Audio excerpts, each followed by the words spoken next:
The shriek of tires on wet asphalt ripped through the night before my mind could process what my eyes were seeing. A black sedan spun like a dying animal across the bridge ahead, smashed through the guardrail, and plunged nose first into the river below. For 3 heartbeats, I just sat there on my idling delivery bike, frozen, my breath trapped somewhere between my lungs and my throat. The taillights glowed red beneath the surface, sinking fast, and then something inside me snapped into motion. I kicked the bike stand down, my hands already fumbling with my helmet strap. The November wind cut through my thin courier jacket as I ran toward the broken railing. The river churned below, dark and furious. My pulse hammered in my ears as I kicked off my boots and shrugged out of my jacket. This was stupid. I should call someone. The car was disappearing. I jumped. The cold punched the air from my chest. My limbs locked up for a terrifying second before survival instinct kicked in and I started kicking, pulling myself deeper. The water was shockingly clear, illuminated by streetlights above and the car's dying headlights below. Bills floated past my face. $100 bills, drifting like strange fish through the current. Then I saw him. A man slumped forward against the steering wheel, his black hair floating like ink in water. Blood seeped from a gash on his temple, creating delicate red ribbons in the current. His eyes were half open, mouth slack, and his wrists. My stomach dropped. His wrists were bound to the steering wheel with zip ties. Thick industrial ones, cutting deep into his skin. This wasn't an accident. My lungs burned, screaming for air, but I forced myself closer. I grabbed the door handle and yanked. Locked. I pounded on the window with my fist, then with my elbow, panic rising like bile in my throat. The car tilted suddenly, sinking faster, and the man's eyes snapped open. Gray, sharp, terrified. He was drowning. I kicked back to the surface, gasping, choking on river water. On my bike, strapped to the frame, was the tire iron I kept for flat repairs. I grabbed it and dove again, my arms and legs already aching from cold and exertion. I swung the iron at the driver's side window with everything I had. The glass spiderwebbed, then shattered. Water rushed into the car. I reached through the jagged opening, slicing my forearm on broken glass, and grabbed the man's shoulder. His body jerked, convulsing, and bubbles streamed from his nose and mouth. I hooked my other arm through the window and used the tire iron to saw frantically at the zip ties around his wrists. The car groaned, metal shrieking as it dropped deeper. The first tie snapped, then the second. I grabbed him under the arms and pulled. He was heavy, dead weight, and for one horrible moment I thought we were both going to die down here. But then his body came free, slumping against me, and I kicked off from the sinking car with the last of my strength. We broke the surface together. I sucked in air, coughing and gasping, my arms locked around the man's chest as I struggled toward the rocky shore. He wasn't moving, wasn't breathing. I dragged him through the shallows and up onto the concrete embankment, collapsing beside him. My hands were shaking so badly I could barely position them correctly on his chest. I locked my fingers together and started compressions, counting under her breath. 30 compressions, 2 breaths. My wet hair hung in my face. River water and blood dripped onto his soaked dress shirt. "Please," I whispered. "Please don't be dead." On the second round of rescue breaths, he convulsed. Water erupted from his mouth as he choked and coughed, his body curling onto its side. He was alive. In the distance, I heard sirens. Someone must have seen the crash. Help was coming. But then the man's hand shot out and grabbed my wrist. His grip was weak, but desperate. His eyes, those sharp gray eyes, locked onto mine with an intensity that made me freeze. "No," he rasped, voice barely audible. His accent twisted the syllables, thick and urgent. "No police, no hospital." I stared at him, at the blood still seeping from his temple, at the raw, bleeding wounds on his wrists where the zip ties had cut deep. And then my eyes dropped to his open jacket, to the leather shoulder holster strapped across his ribs, to the gun secured inside it. My breath caught. The sirens were getting closer, red and blue lights already strobing against the low clouds. The man tried to sit up, grimaced, and fell back with a stifled groan. His hand tightened on my wrist, and this time I saw it clearly. The fear in his eyes wasn't fear of dying. It was fear of being found. My heart was a drum in my chest. I didn't know this man. Didn't know why someone had tied him to a steering wheel and sent him into a river to drown.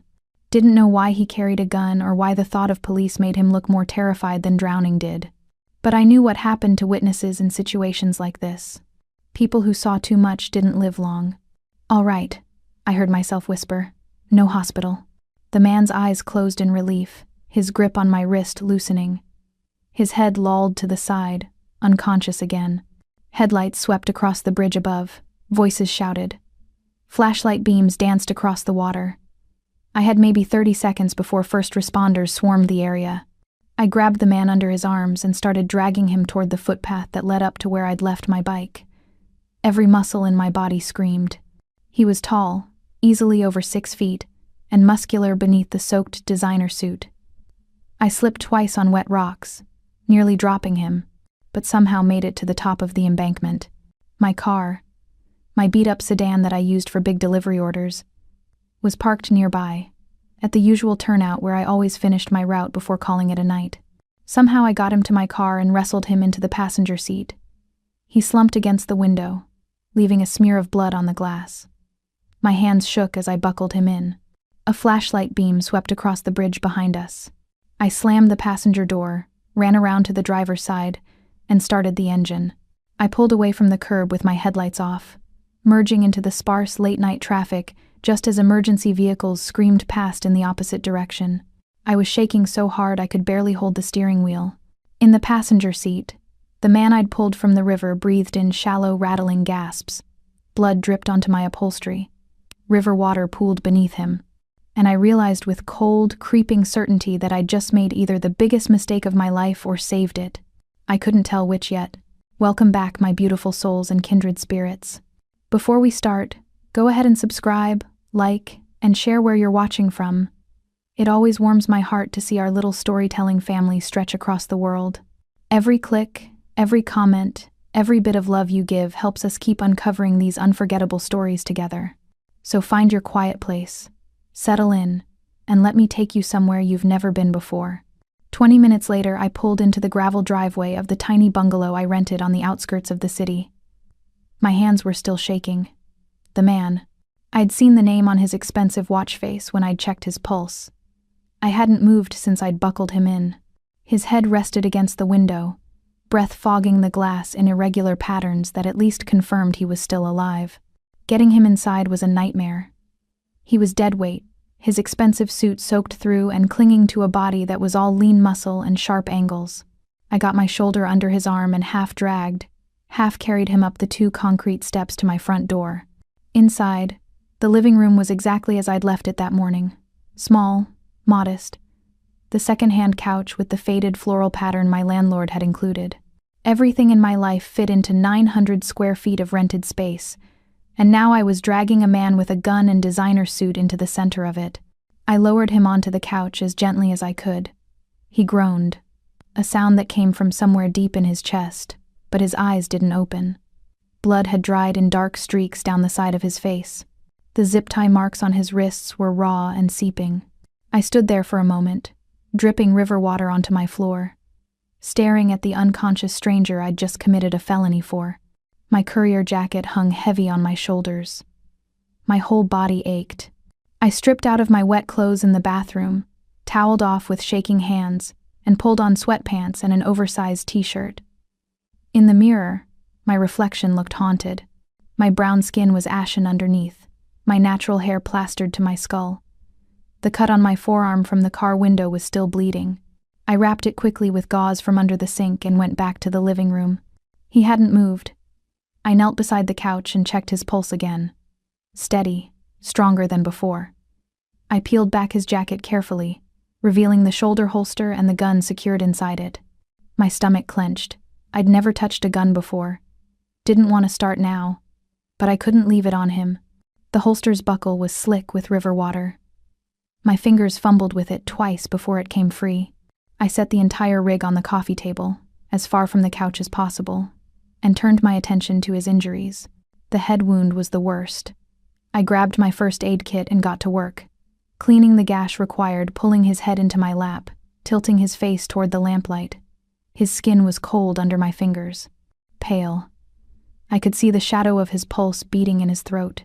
His features were sharp even in unconsciousness. High cheekbones, a mouth that looked like it rarely smiled. There was a scar along his jawline, old and faded, that made me wonder what kind of life he'd lived before tonight. His eyes snapped open without warning. I jerked back, nearly dropping the gauze. Those gray eyes locked onto mine with an intensity that stole my breath. For a moment, neither of us moved. Then his hand shot up and caught my wrist, the same desperate grip from the riverbank. "Where?" His voice was rough, barely above a whisper. "My house," I said quickly. "You're safe. I didn't call anyone. You asked me not to." His gaze swept the room, cataloging everything. When his eyes came back to me, something in them had shifted. Calculation replacing panic. "You should have left me." His accent wrapped around the words, making them sound almost lyrical despite their weight. "You would have died. Better than this." I pulled my wrist free, anger flaring hot in my chest. "I just dragged you out of a river, saved your life, broke about 6 laws getting you here. The least you could do is not act like I made a mistake." His expression didn't change, but something flickered behind those eyes. Pain, maybe. Or recognition. "You don't understand what you've done. Then explain it to me." Before he could answer, headlights swept across the front windows. Bright, too bright. My heart stopped. I moved to the window and looked out through the gap in the curtains. 2 black SUVs sat in my driveway, engines running. As I watched, 4 men got out. They moved with the kind of precision that made me think of soldiers, and they were heading straight for my door. Oh God. I turned back to him. "Who are they?" His face had gone even paler. "Mine." "Your what?" "My men." He tried to sit up, grimaced and fell back. "You need to run. Now." But it was already too late. A knock sounded at the door. Not loud, almost polite. Except there was something about it that made every instinct I had scream danger. I crossed to the door on legs that felt like water. "Who is it?" "Miss Franklin." The voice was smooth, cultured. "We're here about the incident on the bridge. We know you have someone inside who needs medical attention." My blood ran cold. They knew my name. They knew I'd been at the bridge. They knew everything. "I don't know what you're talking about," I called through the door. "Please open the door, Miss Franklin. We're not the police." That's what scared me. I looked back at him. He was watching me, his expression unreadable, and he gave a single, small nod. Permission or warning, I couldn't tell which. I opened the door. The man on my doorstep was younger than I'd expected. Maybe 30, with sharp features and eyes that smiled even when his mouth didn't.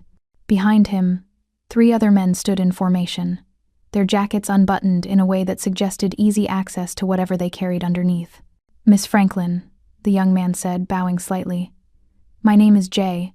I'm Mr. Nam's associate. I apologize for the intrusion at this late hour." "Mr. Nam?" "The man you pulled from the river." Jay's smile widened, but it didn't reach his eyes. "We've been looking for him all evening.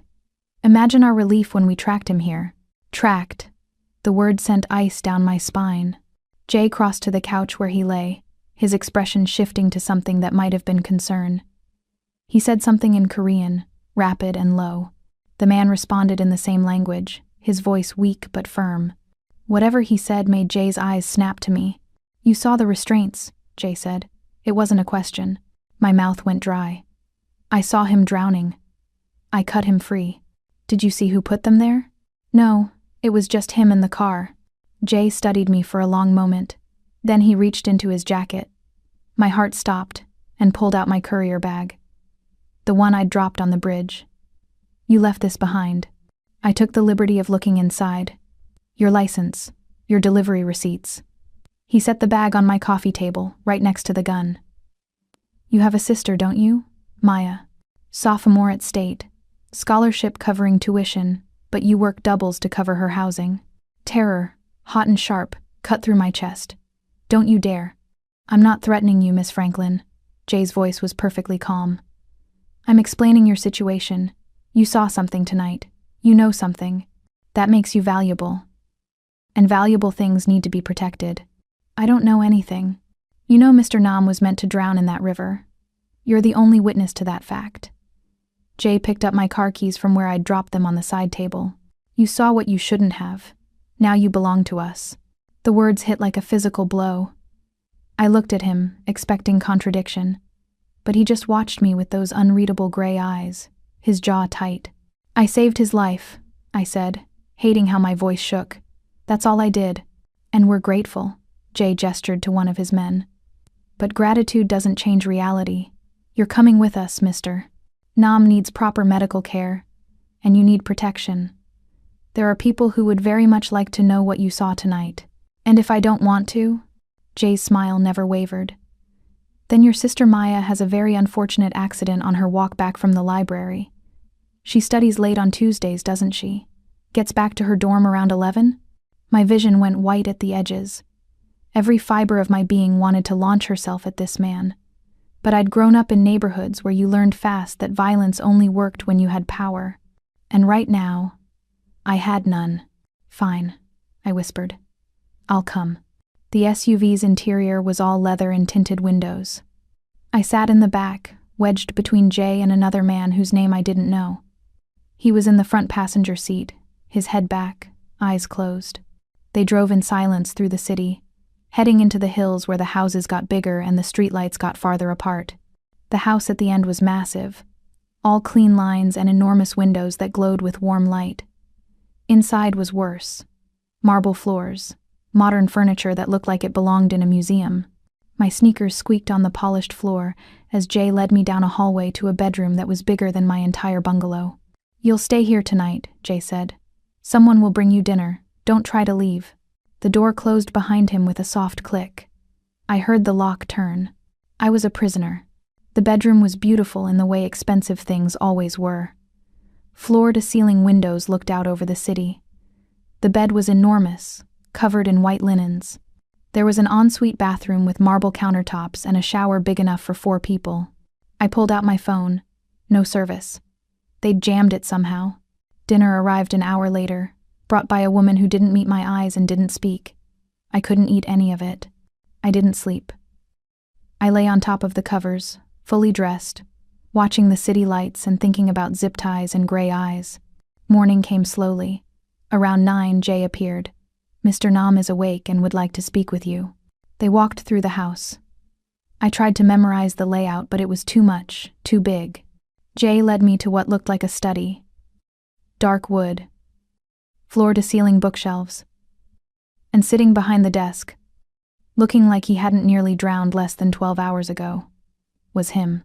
He'd showered, changed into fresh clothes, black pants and a crisp white shirt. The gash on his temple had been properly stitched and bandaged, but it was his eyes that caught me. They were sharper now, fully alert, and they tracked my movement with predatory focus. Miss Franklin, he said, his accent less pronounced than last night but still present. Please, sit. There was a chair across from his desk. I sat. I owe you an apology, he continued. What Jay said last night was crude, but not inaccurate. You are in danger because of what you witnessed. I witnessed you drowning. You witnessed an execution. He said it calmly, like discussing the weather. Someone in my organization decided I was more valuable dead than alive. They bound me to that car and sent me into the river to drown quietly. No gunshots, no evidence, just an accident. My hands tightened in my lap. Who? That's what I need to find out. He stood, moving around the desk. The restraints you saw are evidence of conspiracy, which means whoever ordered my death will want to eliminate anyone who can confirm they were there. Me. You. He leaned against the desk. I can offer you protection, money for your cooperation, and assurance that your sister will remain untouched. You mean I'm still a prisoner? Something flickered in his expression. You're an asset. There's a difference. Not from where I'm sitting. Before he could respond, the sound of gunfire shattered the morning. It was distant at first, outside the house, then closer. Glass exploded somewhere on the first floor. Men shouted in Korean. More gunfire, impossibly loud. He moved faster than I would have thought possible. He grabbed my arm and hauled me toward a door in the far corner. It opened onto a narrow service corridor. Go, he said, pushing me forward. Down the hall, service exit at the end. What about you? I'll be right behind you. I ran. Behind me, I heard him shouting orders, heard more gunfire. The corridor was dim, lined with pipes and wiring. My hands scraped against the walls as I ran. The service exit was exactly where he'd said. A plain metal door with a push bar. I hit it hard, and suddenly I was outside in a narrow alley. Smoke drifted from somewhere out of sight. Footsteps pounded behind me. I spun, expecting him, and found myself staring at a man I didn't recognize. Older, maybe 50, with a gun in his hand and blood on his shirt. His eyes locked on me. You. I backed up. My spine hit the wall. The courier girl! The man's voice was thick with rage. He raised the gun. You ruined everything. He was supposed to drown quiet. A shot rang out. The man stumbled, his gun dropping, and fell to his knees. Behind him, he stood in the doorway, his own weapon raised, his face utterly cold. He fired again, and the man collapsed. I couldn't breathe, couldn't move. I'd never seen anyone die before. He lowered his gun and crossed to me. His hand caught my arm, pulling me away from the wall. We need to move, now. They ran through the alley and out onto a side street. A black car screeched to a stop. Not one of the SUVs. Something smaller. Jay was in the driver's seat. Get in, he shouted. He shoved me into the back seat and slid in beside me. Jay hit the gas before the door was even closed. Rivals? He asked. Yes, Jay said.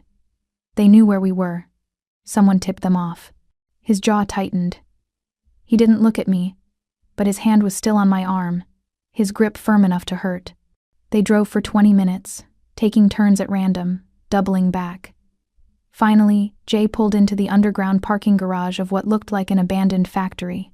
This will do for now, Jay said. We need to regroup. They got out. The garage was freezing. I wrapped my arms around myself. He noticed. He shrugged out of his jacket and draped it over my shoulders. It was warm from his body heat, and it smelled like expensive cologne and gunpowder. Thank you, I managed. He just nodded. Jay led them up a service staircase to the factory floor. It was massive, full of old machinery and broken windows. In one corner, someone had set up a makeshift living space. Cots, a camping stove, cases of bottled water. He sank onto one of the cots with a groan. Now that they'd stopped moving, the pain was catching up to him. His face had gone pale again, and there was fresh blood seeping through his shirt. You're hurt, I said. I'm fine. You're bleeding through your shirt. He looked down, seemed to notice the blood for the first time, and said something in Korean that was probably a curse. I knelt in front of him. Let me see. You don't have to. I watched someone die because of me 30 minutes ago. Let me do something useful. He studied my face for a long moment. Then he started unbuttoning his shirt. The injuries underneath were worse than I'd expected. Bruises covered his left side, deep purple and black. There were cuts from the broken window, some stitched, some still raw, and along his ribs, a gash that had definitely reopened. I found a first aid kit and got to work. My hands were steadier now. I cleaned the wound carefully, my fingers gentle on skin that was cold and marked with old scars. He watched me the entire time. Up close like this, I could see the exhaustion in his features, the way pain tightened the corners of his mouth. Why? He asked quietly. Why what? Why did you jump into that river? I didn't look up from my work. Because someone was drowning. Most people wouldn't. Then most people are cowards. His hand caught mine, stilling my movements. When I finally looked up, his eyes were unreadable. You saved me from the water. Now you save me from my own house. Why? I don't know, I said, and it was the truth. Maybe because once you save someone's life, you're responsible for it. His thumb brushed against my wrist, a touch so light I almost didn't feel it. But his eyes stayed locked on mine, and something in them made my breath catch. You should run, he said softly, while you still can. I think I'm already in too deep. His hand tightened on my wrist. For a moment, neither of us moved. Then Jay cleared his throat from across the room and the spell broke. I finished bandaging his ribs in silence. That night, lying on a cot in the darkness, I stared at the ceiling and wondered how my simple life had shattered so completely in the space of 12 hours. Can't sleep again? His voice came from the darkness. I turned my head and found his silhouette against the broken windows. Just thinking. About? How much has changed? How I used to worry about making rent and now I'm worried about being killed. You can still walk away. No, I said softly. I really can't. Not anymore. He crossed to my cot and sat on the floor beside it, his back against the wall. Close enough that I could see his face in the ambient light but not touching. You did well today, he said. Better than most of my trained people would have. That's because your trained people think like criminals. I just think like someone who wants answers. Is that all you want? The question hung between them, loaded with meaning I wasn't sure I understood. I don't know what I want anymore, I admitted. Change isn't always bad, even when it comes from violence. Especially then. His voice was quiet. Violence strips away everything false. It shows you who you really are when there's no room left for pretense. I looked at him, at the sharp angles of his face, the shadows pooling in his eyes. Who are you? I asked. Really? A man who wanted peace and got war instead. A man who was supposed to drown in a river but keeps breathing because a courier decided he was worth saving. He met my eyes. I'm whatever you need me to be. And what do you need me to be? Alive, he said simply. I need you alive. The words settled between us, weighted with meaning neither of us was ready to examine. My heart beat too fast. I should let you sleep, he said, starting to rise. Stay. The word came out before I could stop it. Just for a little while. He settled back against the wall. They sat in silence, and I felt the tension in my shoulders slowly ease. I didn't know when I fell asleep. But when I did, I dreamed of silver eyes and river water, and the moment I'd decided to jump. They stayed in the abandoned factory for 3 days. Jay came and went, bringing food and updates and fresh clothes. My phone remained useless, jammed or blocked. Every morning I woke up on that uncomfortable cot, stared at the rust-stained ceiling, and wondered if Maya was okay. He recovered slowly. The color returned to his face, and the way he moved became less careful. But there was a tension in him now that hadn't been there before. He spent hours on encrypted calls, speaking rapid Korean to people I couldn't see. On the third evening, as the sun set, he approached me. I need to tell you something. I looked up from the book Jay had brought me. Okay. He sat on the crate across from me. He'd rolled up his sleeves, and I could see the healing marks on his wrists from the zip ties. I'm offering you a choice, he said. A real one this time. I have money, resources. I can create new identities for you and your sister, send you anywhere in the world. You walk away from this, and you never have to look back. My heart jumped into my throat. You're letting me go? If you want. His eyes were steady on mine. You saved my life. You don't owe me anything else. It was everything I wanted. Freedom, safety. But what happens to you? I asked. I find the traitor. I eliminate the threat. I survive or I don't. That's not an answer. It's the only answer I have. I set the book aside. Why did someone try to kill you? He was quiet for a long moment. Then, I wanted to make peace. There's been a gang war brewing for months. It's been costing lives, civilian lives, not just soldiers. So I proposed a treaty. A division of territory that would satisfy everyone and stop the bloodshed. That sounds reasonable. It sounds weak. His voice was flat. In my world, compromise is weakness. Someone in my organization saw my proposal as betrayal. But you were trying to save lives. I was trying to save my soul. He looked at me then, and the pain in his eyes was raw. I've done terrible things, hurt people, ordered deaths. I wanted this one thing to be different. I understood then. This wasn't just about survival. It was about redemption. I'm not taking your offer, I heard myself say. His eyes sharpened. What? I'm not running. I'm staying. I took a breath. That man at the safe house. He said I ruined everything, which means my saving you didn't just witness the conspiracy, it destroyed it. Someone spent time and money and planning to execute you perfectly, and I came along and wrecked the whole thing. That's why you're in danger. That's why I'm already involved. I leaned forward. You need to find the traitor, but you can't do it the way you normally would. Because if the traitor is smart, they're already covering their tracks. I know, but I can help. The idea was forming as I spoke. You said there are 6 suspects. They're not going to talk to you honestly. But me? I gestured to myself. I'm nobody, a courier. I know this city. I've been delivering packages to half these neighborhoods for 3 years. I know the shortcuts, the back alleys, the people everyone else ignores. You want to investigate my lieutenants.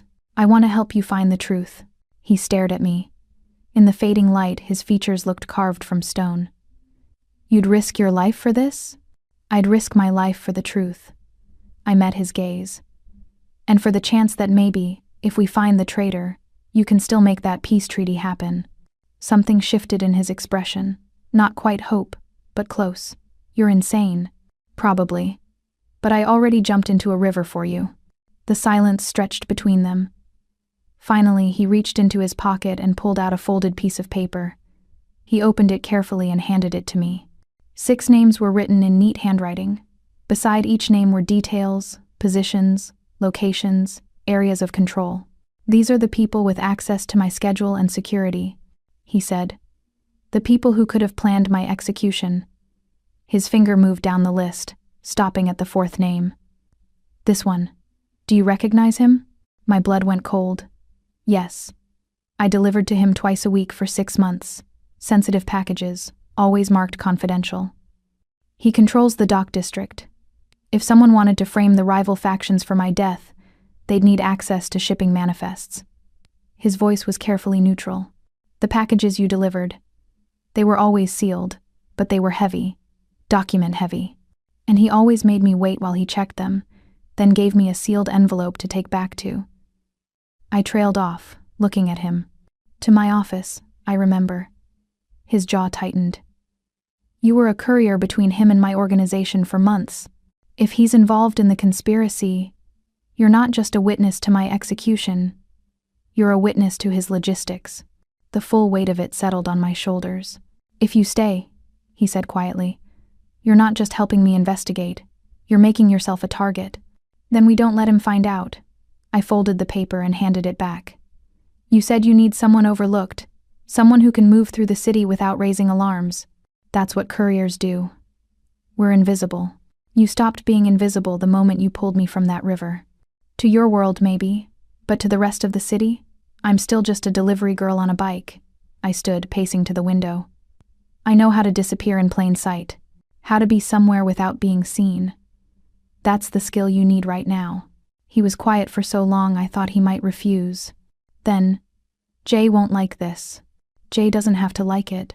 If I agree, you follow my rules. You wear a tracking device. You report in every hour. And if I tell you to run, you run. No questions. Deal. He stood and crossed to where I waited by the window. Up close, I could see the exhaustion still lingering in his features. You're either the bravest person I've ever met, he said, or the most foolish. Can't I be both? His mouth quirked. Not quite a smile, but close. I suppose you can. He extended his hand. I took it, his palm warm and calloused against mine. The handshake felt like a contract, sealed in blood and river water and the strange, fragile trust growing between us. We start tomorrow, he said. I'll have Jay create a cover identity for you. New phone, new credentials. You'll go back to courier work, but this time you'll be watching, listening, gathering information. And the other 5 names on the list? We investigate them all, one by one, until we find the traitor. His hand tightened on mine for just a moment before releasing. And when we do, I'll make sure they understand the price of betrayal. The bike felt familiar beneath me. I had forgotten how much I'd missed this. The freedom of movement, the wind against my face. Jay had procured me a bike identical to my old one, complete with the same delivery company logos. To anyone watching, I was just another courier weaving through morning traffic. Nobody important, nobody worth noticing. The tracking device in my left shoe pressed against my arch with each pedal stroke, a constant reminder that he was watching. The phone in my pocket vibrated every hour with his check-in messages. Brief. Professional. Status? My first assignment was simple. Return to my old delivery routes. Let myself be seen. Re-establish my presence. And watch. The city looked different now. What had once been familiar streets now felt full of eyes and shadows. Every suit-wearing businessman could be one of his enemies. Every parked car could be surveillance. My hand stayed steady on the handlebars, but my heart raced with each delivery. By noon, I'd completed 6 runs without incident. The 7th took me to the financial district, to a mid-rise office building I'd been to dozens of times before, and that's when I saw him. The councilman stood by the reception desk, speaking in low tones with a man in an expensive suit. He looked exactly as I remembered, mid-50s, graying at the temples, with the kind of face that smiled easily and meant nothing by it. He'd always been polite to me, tipped well, asked about my day in that generic way people did when they were trying to seem personable. Now, knowing what I knew, his pleasantness felt like a mask. I kept my head down, my courier bag slung over my shoulder as I approached the desk. The receptionist handed me a package and I signed for it without looking up. Olivia? My blood turned to ice. I looked up slowly. He was staring at me, his expression one of genuine surprise. Olivia Franklin? I thought you'd quit. Haven't seen you in over a week. Personal emergency, I said, keeping my voice light. But I'm back now. Good, good. You were always reliable. He glanced at the package in my hands. Still doing the downtown routes? Wherever they send me. Well, it's good to see you again. His smile was warm and entirely unsettling. Stay safe out there. You too, Councilman. I turned and walked to the elevator, every muscle in my body screaming at me to run. The doors closed. I descended alone, my reflection in the polished metal showing a woman who looked calm and composed and nothing like the terrified girl whose heart was trying to beat out of her chest. He'd seen me, spoken to me, confirmed I was alive. The moment I hit the street, I pulled out my phone and texted him. Compromised. He saw me. His response came in seconds. Location? I gave him the cross streets. What do I do? Complete your deliveries. Act normal. I'm sending backup. Normal, right. I climbed back on my bike and forced myself to pedal at a normal pace. Backup arrived in the form of Jay on a motorcycle, dressed like a bike messenger himself. He fell into position 2 blocks behind me, close enough to intervene but far enough to maintain cover. My next 3 deliveries went smoothly. But on the 4th, as I locked my bike outside a cafe in the Arts District, I noticed something odd. The street vendor on the corner, an older man who sold newspapers and magazines, was someone I'd bought from dozens of times. Mr. Kim. He always had a smile for me. But today, as I approached to grab a bottle of water, I noticed something that made me pause. He was wearing an earpiece. It was subtle, flesh-colored, and barely visible beneath his cap. But I'd learned to notice details in the past few days, and this detail made alarm bells ring in my head. I bought the water anyway, making small talk about the weather. Mr. Kim was as friendly as always, but as I turned to leave, I caught the reflection in the cafe window. His hand had moved to his collar, a small gesture. Except there was something on his wrist that flashed in the sunlight. A communication device. My stomach dropped. I climbed back on my bike, pedaled around the corner, and immediately pulled out my phone. The vendor at 5th and Morrison, I texted him. Mr. Kim, he's wired. This time, the response took longer. When it came, it was a phone call. Describe everything, he said without preamble. I did, keeping my voice low as I coasted through a residential neighborhood. The earpiece, the wrist device, the way Mr. Kim had watched me a little too carefully. He gave you information before? He asked. Not formally, but he knew my routes. We'd chat sometimes about the neighborhood. My breath caught. He asked about you once. Silence on the other end. Then, when? About 2 months ago. He asked if I'd delivered to any of the clubs downtown. Said he'd heard they were under new management and wondered if I'd seen anything interesting. What did you tell him? Nothing. I said I didn't pay attention to client details. I turned onto a main street, my eyes scanning for tails. But if he's been gathering information on your organization through casual courier conversations, he's a professional, a wire, like you said. Probably working for whoever planned my execution. His voice was cold, which means you just identified a direct link to the conspiracy. What do I do? Nothing. Keep to your normal routine. I need you to go back there tomorrow. Same time, same route. Buy something from him again and see if he tries to feed you information. What kind of information? Anything about me, about my organization. If he's still active, he'll try to use you to verify I'm dead or to locate me if he suspects I survived. A pause. Can you do this? I thought about the councilman seeing me in that office building. About the way Mr. Kim's friendly smile suddenly seemed sinister. Yes, I said. I can do this. Good.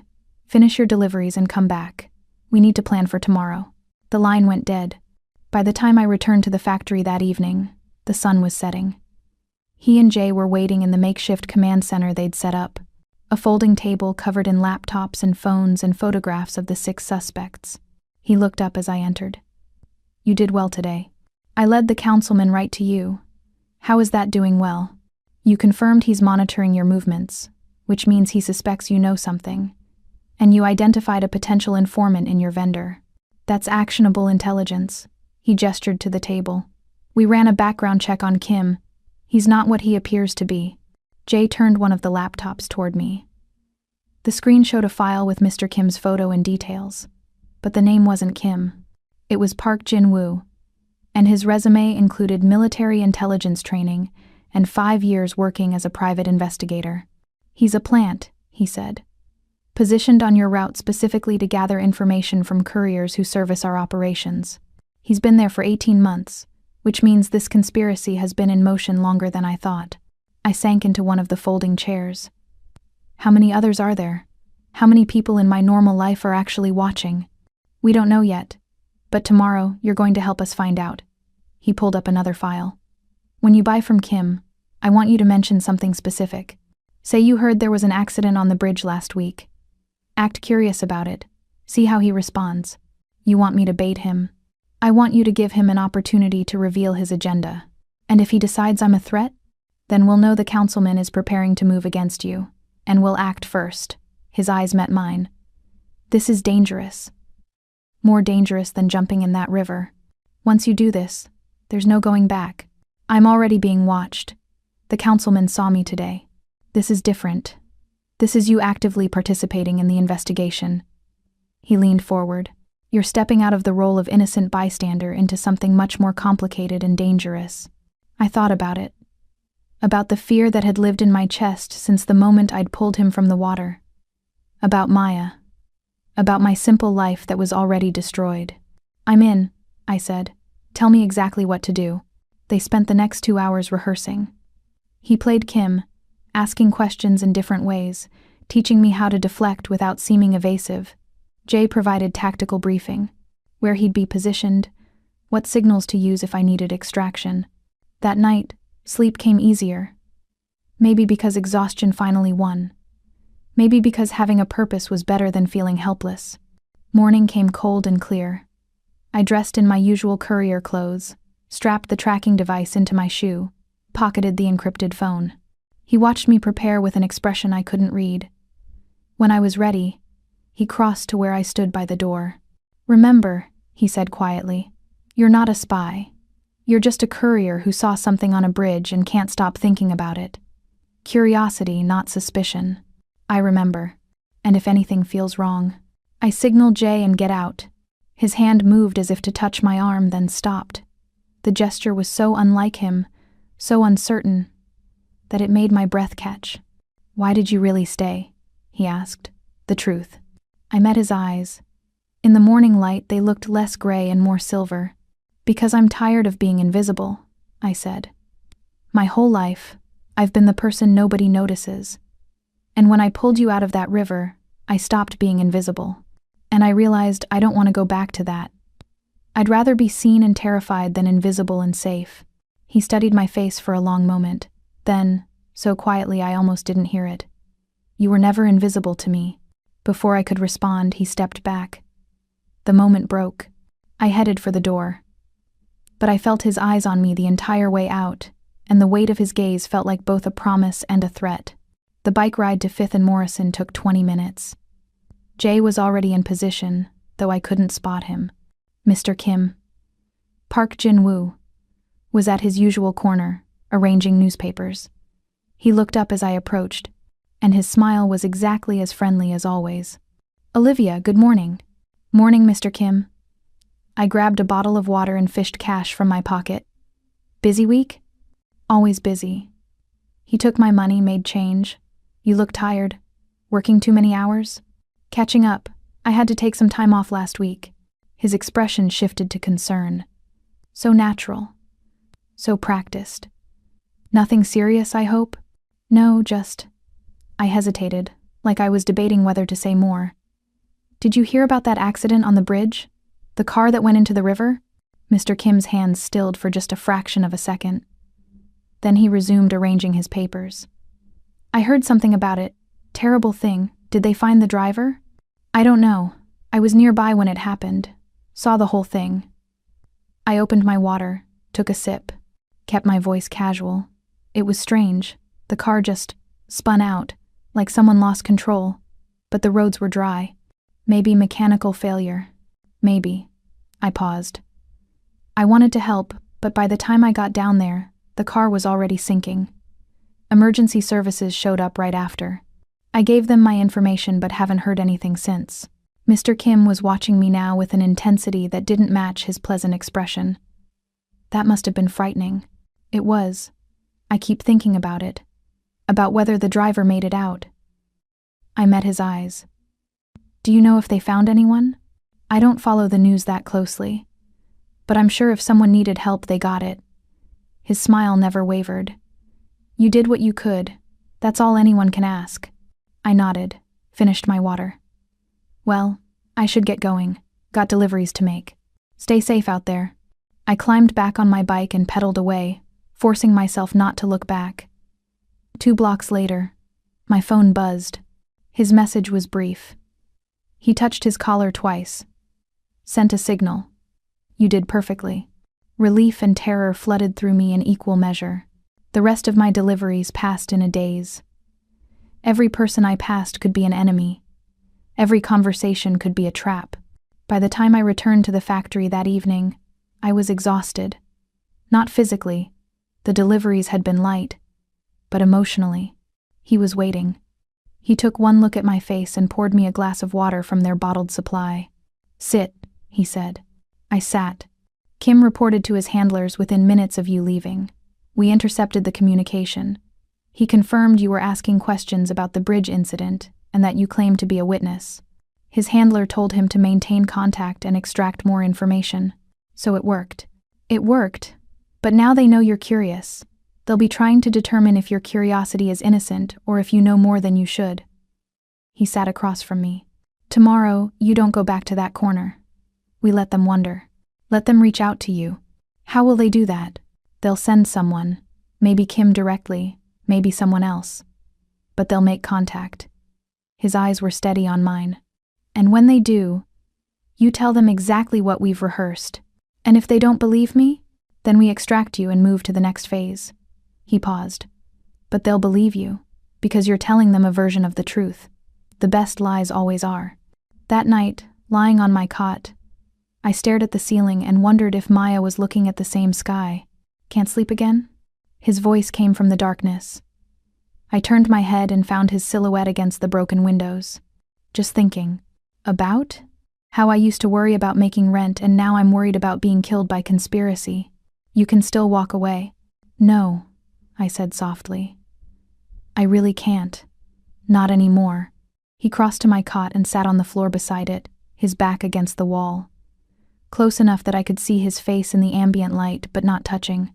You did well today, he said. That's because I just want answers. Is that all you want?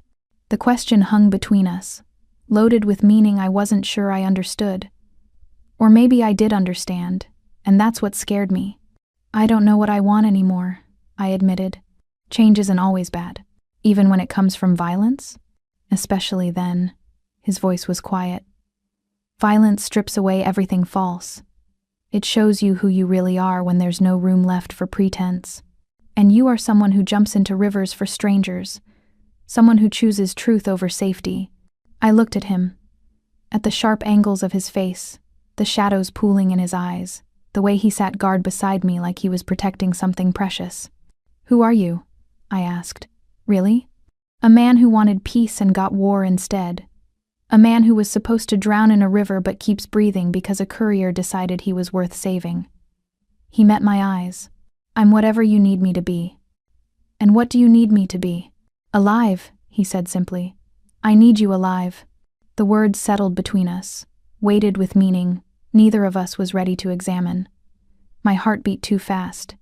His breathing was measured but tense, like he was holding himself back from something. I should let you sleep, he said, starting to rise. Stay. The word came out before I could stop it. Just for a little while. I don't want to be alone with my thoughts. He settled back against the wall. They sat in silence, the city breathing beyond the broken windows, and I felt the tension in my shoulders slowly ease. I didn't know when I fell asleep. But when I did, I dreamed of silver eyes and river water and the moment I'd decided to jump. And in the dream, he jumped with me, and they surfaced together, gasping and alive and bound by something neither of them could name.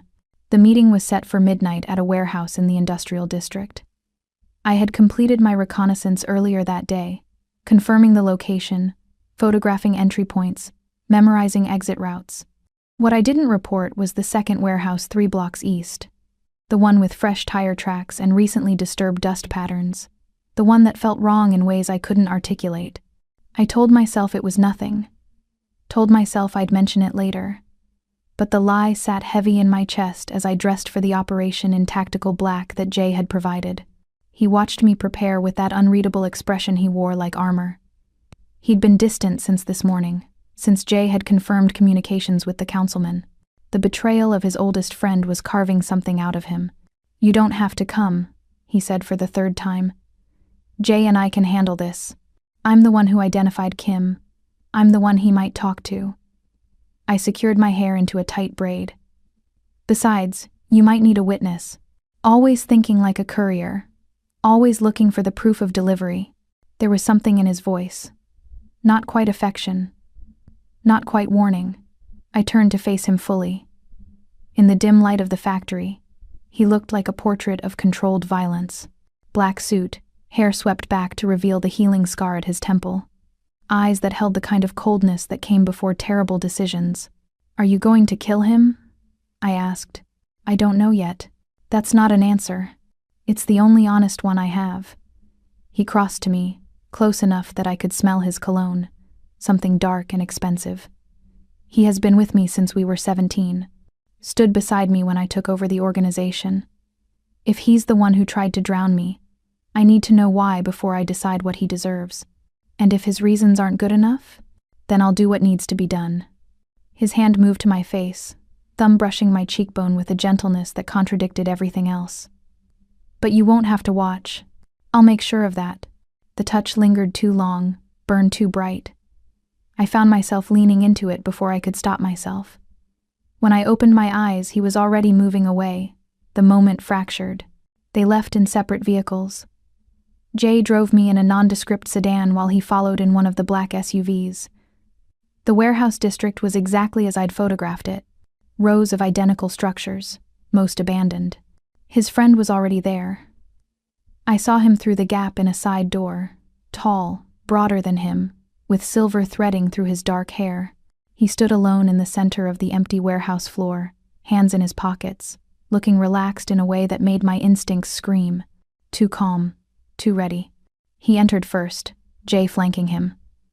I stayed back as instructed, positioned near the door with a clear line of sight, but protected by shadows. I activated the camera pen in my pocket. Brother, his friend's voice carried in the empty space, warm and familiar. He opened his arms like he expected an embrace. He didn't move closer. Don't call me that. After all these years? You tried to kill me. His friend's smile never wavered. I tried to save you. There's a difference. The words hit like a physical blow.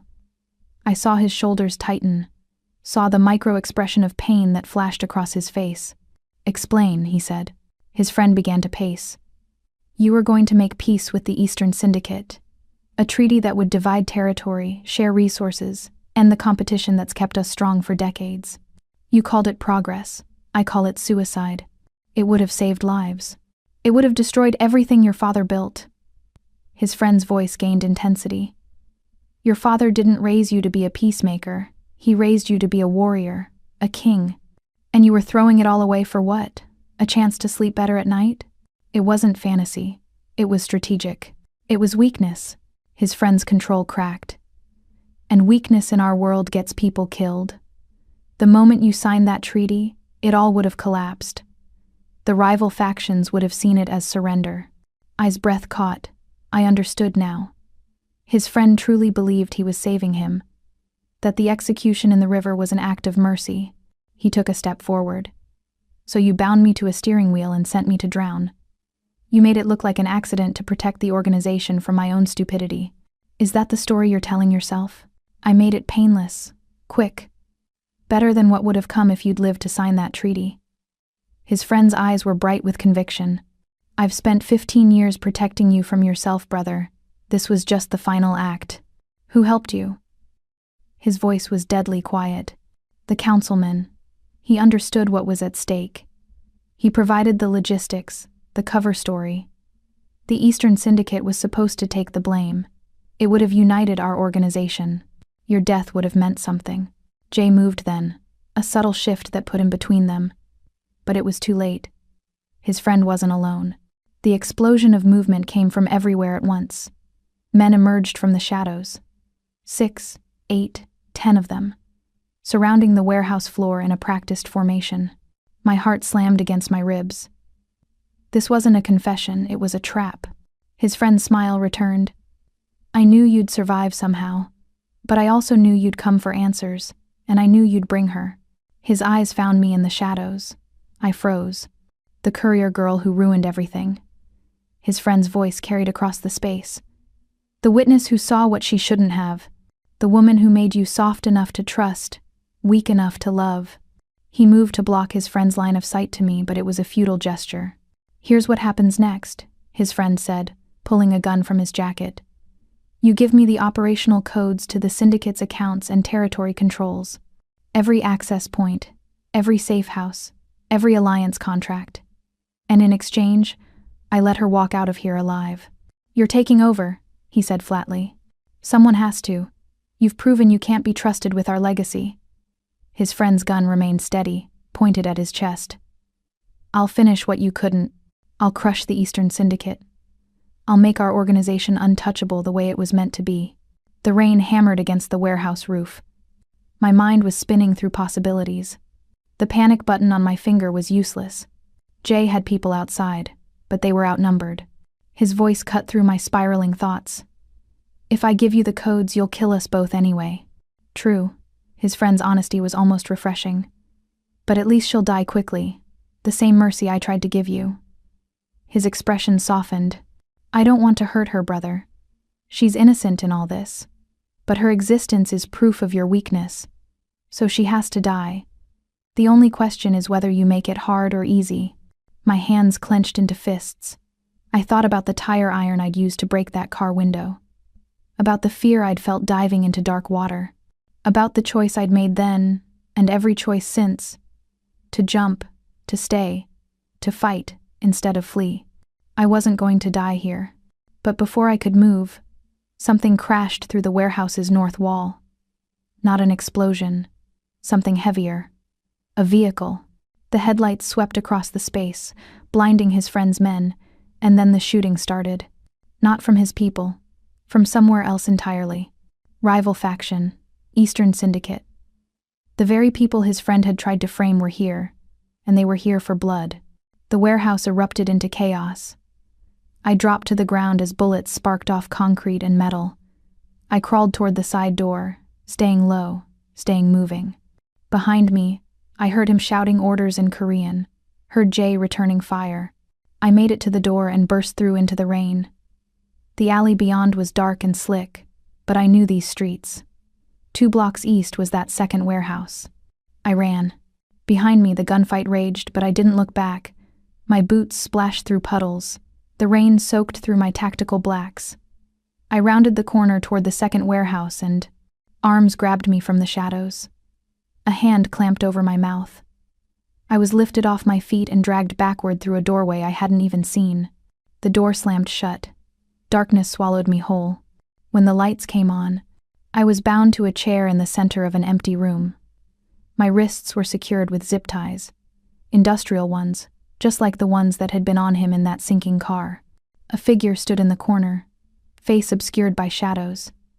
Then he stepped forward into the light, and my world tilted sideways. It was Kim. The man I thought was just a vendor, just a contact. But he had never been small. He had been orchestrating everything from the start. I stared. This wasn't the man I expected. This was the face I saw every morning. "Mr. Kim," I whispered, the name catching in my throat. "Park Jin-woo." He smiled. A cold, final smile that was nothing like the friendly vendor I knew. An unnecessary alias, but yes, I apologize for the deception, Olivia. I stared at him. "It was you. The vendor, the wire, the mastermind." Lieutenant Kim pulled up a chair and sat across from me. He'd removed his suit jacket, rolled up his sleeves. "You're wondering how long," he said. "How long I've been planning this. How long I've been his right hand while sharpening the knife for his back." Lieutenant Kim leaned forward, his voice dropping to a chilling whisper. "I needed you to see me as harmless. People speak freely around men they underestimate." He tapped his chest. "The real architect? That was always me." The rain was a living thing against the warehouse windows, clawing at the glass. I tested the zip ties binding my wrists, tight enough to cut circulation, industrial grade like the ones I'd sawed through in that sinking car. The irony burned. Kim pulled up a chair and sat across from me with the ease of someone settling in for a long conversation. He'd removed his suit jacket, rolled up his sleeves. "You're wondering how long," he said. "How long I've been planning this. How long I've been his right hand while sharpening the knife for his back." I said nothing. Silence was sometimes the best response. Kim smiled like he knew exactly what I was doing. 5 years. That's how long I've been building the coalition that will replace him. His friend was useful. His loyalty made him easy to manipulate. The councilman provided the logistics. But the real architect? He tapped his chest. That was always me. Why? Because he is a romantic. A dreamer who thinks organized crime can be civilized, that violence can be controlled, that power can be wielded with mercy. Kim stood, began pacing. His father understood what he refuses to accept. That this world runs on fear, not respect. His peace treaty wasn't strategy, it was surrender. "So you decided to drown him." "I decided to remove an obstacle. His friend was supposed to handle it quietly. But then you happened." Kim stopped pacing, positioned himself directly in front of me. "When you saw that car go into the water, when you kicked off your boots and jumped, did you think you were saving a life?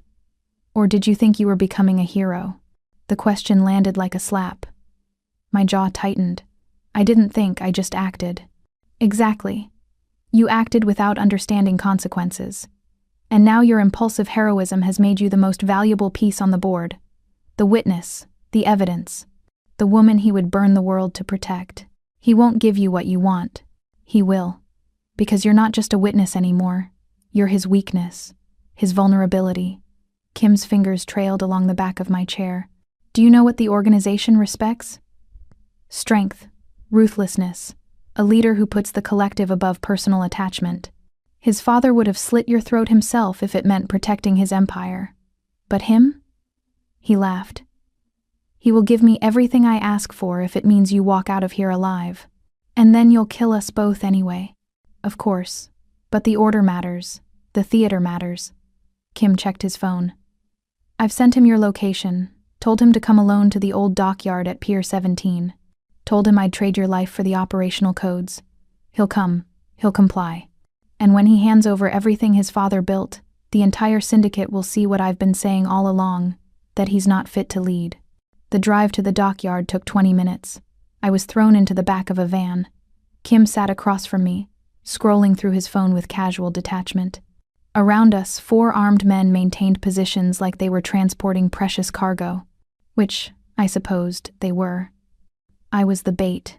When they pulled me from the van, my boots splashed into puddles deep enough to soak through to my socks. The dockyard stretched before them, a maze of shipping containers and rusted cranes silhouetted against the night sky. Kim's men positioned me in the center of an open area between 2 container stacks. Bright industrial lights had been set up, creating a stage, a circle of illumination surrounded by darkness. They cut the zip ties on my ankles but left my wrists bound. "He'll be here soon," Kim said, checking his watch. "He's never late." The sound of an engine cut through the rain. A single vehicle approaching. My heart lurched into my throat as a black sedan pulled into the edge of the light, headlights blazing. The driver's door opened. He emerged like violence wrapped in silk. He wore all black, turtleneck, slacks, leather jacket that gleamed with rain. No weapons visible, hands empty and open. But there was something in the way he moved that made him more dangerous unarmed than most men were with guns. He stopped at the edge of the lit circle. His gaze found me first. A quick assessment, checking for visible injuries, before moving to Kim. "Brother," Kim said warmly. "Thank you for coming." "Don't call me that." His voice was devoid of emotion. "You don't have the right." "Have I?" "I've secured your logistics for 5 years. I've neutralized external threats without your knowledge. All I'm asking for is the efficient, necessary path to leadership. You call it sentiment, I call it humanity. And that's why you're standing here, unarmed and alone, about to surrender everything for a woman you've known for a week." Kim gestured to me. "Look at her. She's terrified, bound, completely at my mercy. And you're going to give me everything because you can't bear the thought of her dying. That's not leadership, that's addiction." He took a step forward. Kim's men materialized from the shadows, rifles trained on him from 6 different angles. He stopped, hands still visible. "What do you want, Kim?" "I already told you. The codes. Full access to every asset. Your word means nothing." "Then call it professional courtesy. I don't want to kill her. She's innocent. But her existence proves you're compromised. So she has to die. The only question is whether it's painful or peaceful." I watched his face. Watched the micro-expressions that flickered across his features. Rage, calculation, despair, and something else. Something that looked like resignation. He was going to do it. He was going to surrender his empire because Kim was right about one thing. He couldn't bear the thought of watching me die. "Don't," I said, my voice cutting through the rain. "Don't give him anything. I'm not worth." "Yes, you are." His eyes met mine, and the intensity in them stole my breath. "You're worth all of it." He reached into his jacket, every rifle tensed, but what he pulled out wasn't a weapon. It was a phone. He tapped the screen, pulled up files, began reading off codes in a voice that was steady and emotionless and completely broken underneath. Kim listened, typing everything into his own phone, a smile growing wider. This was it. The moment of complete victory. And that's when the dockyard exploded with gunfire. Not from Kim's men, not from him. From everywhere at once, rifles cracking from the container stacks, from vehicles that roared into the space with headlights blazing. The Eastern Syndicate had found them. Chaos erupted. Kim's men returned fire. I dropped to the wet pavement as bullets sparked off metal and concrete. I rolled toward the nearest container, using my bound hands to pull myself along. Someone grabbed my shoulder. I screamed, jerking away, and found myself looking up at him. His face was splattered with rain and something darker. His hands moved to the zip ties on my wrists, sawing at them with a knife. "Can you run?" he asked. "Yes." "Then run. East exit. Jay's waiting with a car." "What about you?" His eyes met mine, and in them I saw everything he couldn't say. Regret. Determination. A goodbye. "I'll be right behind you." He was lying. They both knew it. The zip ties snapped. My hands were free. I grabbed his arm. "We go together or not at all." "Olivia." "Together. Or I stay right here and we both die. Your choice." For a moment he looked like he might argue. Then a bullet shattered the container inches from my head, and the decision was made. He grabbed my hand and pulled me into the maze of shipping containers. They ran through a war zone. Gunfire echoed off metal. He moved like he'd memorized the dockyard layout, pulling me through turns and gaps I never would have seen. His hand was iron tight on mine, refusing to let go. Behind them, I heard Kim shouting orders. Heard vehicles giving chase. They emerged into an open area between container rows, and that's when I saw it. An industrial crane with an operator's cab accessible via metal ladder. "Up," I said, pulling him toward it. "We go up." "That's a dead end." No, it's high ground. Trust me. They climbed. The ladder was slick with rain, each rung a gamble. My arms screamed from exertion, but I kept moving. He followed, his body shielding mine from below. The operator's cab was small, filled with controls and levers and a panel of switches I recognized. I'd watched crane operators work. My hands moved over the controls with sudden certainty. "What are you doing?" he asked. "Creating a distraction." I activated the emergency alarm, a siren designed to warn workers. The sound was deafening, cutting through gunfire and rain. They blazed to life, sweeping across the dockyard in blinding arcs. Below them, the gunfight stuttered. Kim's men and the Eastern Syndicate both reacted to the sudden sensory assault, temporarily blinded by lights that turned rain into sheets of silver. In that moment of confusion, I saw Jay's car roaring toward their position from the east entrance, exactly where he'd said it would be.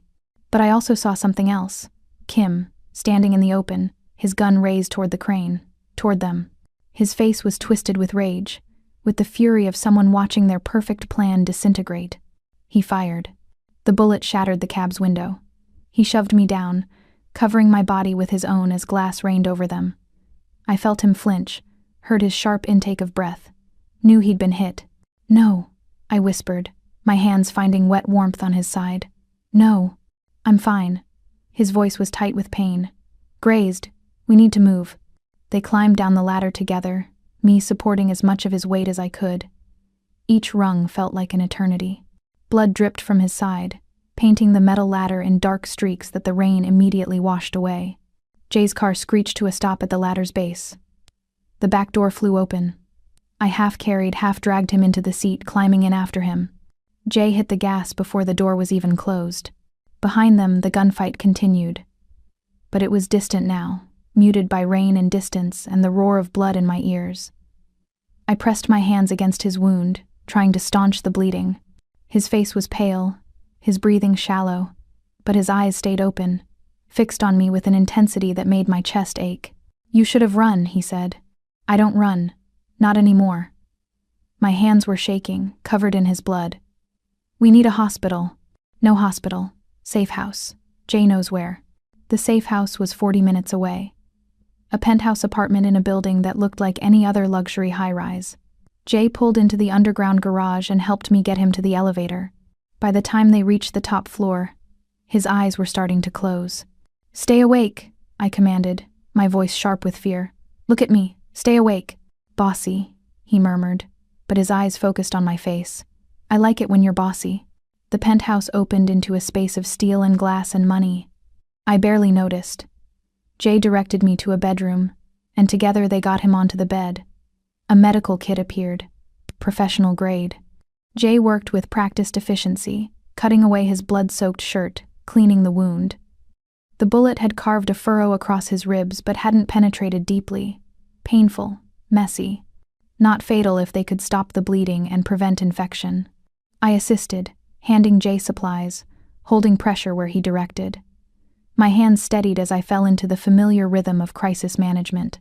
3 hours later, the wound was stitched and bandaged. He was unconscious but breathing steadily. Jay had left to coordinate security, leaving me alone in the bedroom with the man I'd now saved twice from death. I sat in a chair beside the bed and watched his chest rise and fall. My clothes were still damp with rain and blood. My hands shook with delayed adrenaline. I'd come so close to losing him tonight. The realization hit me like physical force. I couldn't bear that, couldn't survive watching him die. Somewhere between the river and the dockyard, I'd stopped being able to imagine a world where he didn't exist, and that terrified me more than any of Kim's bullets had. Morning came through floor-to-ceiling windows that transformed the city into a canvas of gold and shadow. I had dozed fitfully in the chair beside his bed, jerking awake at every sound. Now dawn painted the penthouse in soft light, and his eyes were open, watching me with an expression I couldn't decipher. "You stayed," he said, his voice rough from pain and sleep. "Where else would I go? Anywhere. Away from me and the disaster I've brought into your life." I stood, moved to the window. The city spread below them. The same streets I'd navigated for 3 years, now transformed into something alien and dangerous. I could see the dockyard district from here. a smudge of industrial ugliness on the waterfront. Kim's still out there, I said. So is what's left of his friend's network and the Eastern Syndicate. You've got enemies on all sides now. I know. And I'm the witness who ties you to all of it. The proof that you're compromised. Kim was right about that. As long as I exist, as long as you care about me, you're vulnerable. She heard him shift in the bed, heard the sharp intake of breath that meant he'd moved too quickly. When I turned, he was sitting up despite the pain, his face set in lines of stubborn determination. Say what you need to say, Olivia. Jay told me you have resources, enough to create new identities for me and Maya. Send us anywhere. I wrapped my arms around myself. You should do that. Send us away. End my part in this before Kim or the councilman or whoever comes next decides to use me against you again. Is that what you want? Weeks, it would have been. Weeks ago, I'd wanted safety and simplicity. No, I heard myself say. It's not what I want. His eyes sharpened. Then what do you want? I turned from the window and crossed to the bed. My hands found his face, careful of the bruises, gentle on skin that had been through too much violence. He went very still under my touch. I want to finish what we started, I said. Find Kim. Find the councilman. Find everyone who thought drowning you in a river was acceptable. I want to help you rebuild your organization the way you wanted it, with peace treaties and strategic alliances. I want to prove that mercy isn't weakness. That's war, Olivia. That's years of danger and uncertainty. I know. My thumb traced the line of his jaw. But I'm tired of running. Tired of being invisible. You said violence strips away everything false, shows you who you really are. Well, this is who I am. Someone who chooses to fight instead of hide. Someone who stays. His hand came up to cover mine, pressing my palm against his face like he was trying to memorize the warmth. If you stay, I can't protect you from everything. Can't guarantee Maya's safety or yours. All I can offer is my word that I'll burn the world to ashes before I let anyone hurt you again. That's not romantic. That's terrifying. I know. But it's the only promise I can make and keep. I leaned closer, my forehead resting against his. They breathed the same air, shared the same space, existed in a moment that felt suspended outside of time. I could feel his pulse beating against my fingertips, steady and strong and alive because I'd pulled him from that river. Then I accept, I whispered. Your promises and your dangers and whatever war comes next. But I'm not just your witness anymore. I'm your partner. Equal stake, equal risk, equal say. Partners, he repeated, tasting the word.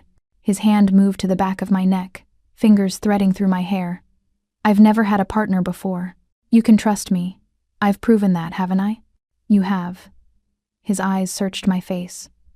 But Olivia, once we do this, once you commit to this path, there's no going back to who you were. That person dies the moment you choose me over safety. She already died. In that river when I cut through your zip ties. I pulled away slightly, needing to see his full expression. So here's what I'm offering. I know this city. Every neighborhood, every shortcut, every person who moves goods and information through the shadows. You need someone who can navigate the spaces your organization can't reach. I'll be your intelligence coordinator, your eyes and ears. Understanding dawned in his eyes, followed by something that might have been respect. You want to weaponize your courier skills. I want to use what I'm good at to help you win this war without becoming the monster Kim accused you of being. Strategic intelligence over brute force. It's how you wanted to rebuild anyway, isn't it? He was quiet for a long moment, his hand still tangled in my hair, his eyes calculating possibilities. Then slowly, deliberately, he pulled me closer until their lips were a breath apart. You're either the bravest person I've ever met, he murmured against my mouth, or the most foolish. You've said that before. I still haven't decided which. Neither have I. The kiss was inevitable. Had been since the crane when he'd covered my body with his own, since the dockyard when I'd refused to run without him, since the first time I'd met his eyes and seen something in them that looked like salvation. His mouth was gentle despite everything he was, careful despite the violence he contained. My hands fisted in the sheets beside him, anchoring myself against the vertigo of want and fear and need.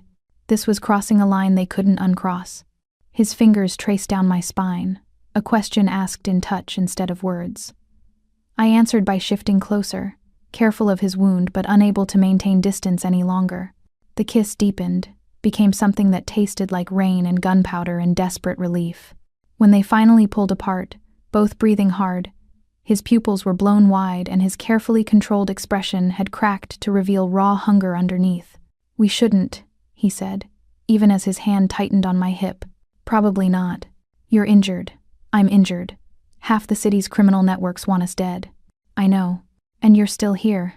"I'm still here." His laugh was low and rough. "What am I supposed to do with you, Olivia Franklin? Trust me. Use me. Let me help you fight this war the smart way." I pressed my palm over his heart, feeling it race. "And stop trying to protect me from choices I'm capable of making myself. That last one might be impossible." His hand moved as if to pull me closer, then stopped. The gesture was uncertain in a way that made my breath catch. "Why did you really stay?" he asked. "The truth." I met his eyes. In the morning light, they looked less gray and more silver. "Because I'm tired of being invisible," I said. "My whole life I've been the person nobody notices. And when I pulled you out of that river, I stopped being invisible. And I realized I don't want to go back to that. I'd rather be seen and terrified than invisible and safe." He studied my face for a long moment. Then, so quietly I almost didn't hear it. "You were never invisible to me." Before I could respond, he stepped back. The moment broke. Jay was calling from across the room, ready with updates. But the weight of his gaze stayed with me, feeling like both a promise and a declaration. Jay returned with updates that turned the brief peace into urgency. Kim had vanished after the dockyard firefight. The councilman was in the wind, either dead or hiding. The organization was in chaos. "We need to consolidate power," Jay said, spreading maps across the dining table. "Call in every alliance, every favor, force the fence, sitters to choose before Kim can offer them a better deal." He studied the charts. I noticed he'd dressed in a fresh black suit despite the bandages underneath, but his hand found mine under the table, fingers lacing together. "What about the peace treaty?" I asked. "The one with the Eastern Syndicate. Is it completely dead?" Both men looked at me. "They just tried to kill us at the dockyard," Jay said carefully. "They tried to kill Kim and his people. We were collateral." I pointed to the map. "Look at their positioning. They hit his friend's network first, then tracked Kim to the dockyard. They're not after your leadership. They're after the conspiracy that tried to frame them. That's different." His eyes sharpened. "You think they'd still negotiate?" "I think they're in the same position you are. Bleeding resources in a war neither side can win cleanly. And I think if you approached them now, with evidence that Kim and his friend were the real architects, you might find them more receptive than before." Jay looked skeptical. "That's a massive risk." "It's also the last thing anyone would expect," I countered. "Which makes it strategically sound. Kim's counting on you to consolidate internally first. If you bypass that and go straight to the Eastern Syndicate with a treaty offer, you undercut his entire strategy." Silence fell. His thumb traced circles on my palm. "She's right," he said finally. "Kim and his friend both believed peace made me weak. But what if peace is the weapon that wins this war? What if ending the conflict frees up resources to crush the internal rebellion? We'd be fighting on one front instead of two. Or we'd be dead," Jay said bluntly. "That's possible." He met his lieutenant's eyes. "But I'd rather die trying to build something better than survive by becoming exactly what Kim accused me of being. Besides," his hand squeezed mine, "I have an expert navigator now. Someone who knows how to move through the city unseen." Understanding shifted Jay's expression. "You want her to make contact. I want her to do what she does best. Deliver a package. Only this time, the package is me and a treaty offer." I felt the weight of their attention. This was it. The moment where my new role became real. "I can do that," I said, my voice steady. "But I'll need detailed intelligence. Who makes decisions, who's reasonable, who might listen. And I'll need insurance. Proof this isn't a trap. The camera footage from the dockyard," he said immediately. "It shows Kim coordinating the attack, shows his friend's involvement. That's proof the conspiracy was internal. It exonerates the Eastern Syndicate. And it makes you look reasonable." I nodded slowly. I deliver the footage first as a gesture of good faith. Then, if they respond positively, we set up a meeting. They'll try to kill you, Jay said flatly. Not if I go alone. Not if I present myself exactly as I am. A courier who happened to record something important. I pulled up a map on my phone. I know their territory. Delivered there dozens of times. I blend in there. That's my advantage. He was watching me with an intensity that made my skin prickle. You understand this could get you killed. I understood that the moment I pulled you from that river. I met his eyes. But I need to know you'll let me do this my way. No hidden security teams. No backup plans. I walk in alone, deliver the message alone, walk out alone. That's the only way they'll believe it's genuine. That's asking me to watch you walk into danger without any way to protect you. That's asking you to trust me the way I've trusted you. The silence was heavy. Finally, he nodded once, sharp and decisive. All right, we do it your way. But you wear a tracker, and if you're not out in 2 hours, I'm coming in. Deal. They spent the rest of the day planning. Jay pulled files on the Eastern Syndicate's leadership. The head was a woman named Lee May, 45, who'd inherited control from her father. Her second in command was someone called Mikhail, a former Russian enforcer. Mikhail's your best point of contact, Jay said. Lee May won't meet with you directly without verification, but Mikhail handles initial negotiations. If he believes the footage is genuine, he'll escalate. If he doesn't, he'll kill you quietly.